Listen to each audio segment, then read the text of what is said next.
થયા પછી જે 500 લોકોનો ટોળું તેઓ દ્વારા ભેગા કરવામાં આવેલ, તેઓ દ્વારા પથ્થરમારો,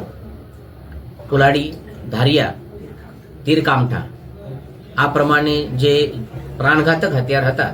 તેનાથી જીવલેણ હુમલો કરવામાં આવ્યો. પોલીસ દ્વારા, વન વિભાગ દ્વારા હેન્ડલ કરવામાં આવેલ, કેમ કે જીવલેણ હુમલો હતો અને તેમ છતાં સ્વતઃ પોતાનો જે બળ છે તે બળનો બહુ સંયમિત રીતે વાપર કરીને આ પરિસ્થિતિમાંથી માર્ગ નીકળવામાં આવેલ છે, જેનાથી કોઈ પણ બંને પાર્ટી તરફથી કોઈ પણ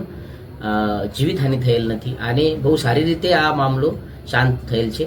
પોલીસ વિભાગ અને વન વિભાગ અને રેવન્યુ વિભાગના ત્રણેય વિભાગના કર્મચારીઓને જીવલેણ ઈજા પણ પહોંચેલ છે અને જે પણ એલિગેશન હશે કઈ પ્રકારે બળનો પ્રયોગ થયેલ છે તે તપાસ દરમિયાન ખુલશે જ અને મને લાગેલ છે કે જે દોષી વ્યક્તિ હશે તેને છોડવામાં આવશે.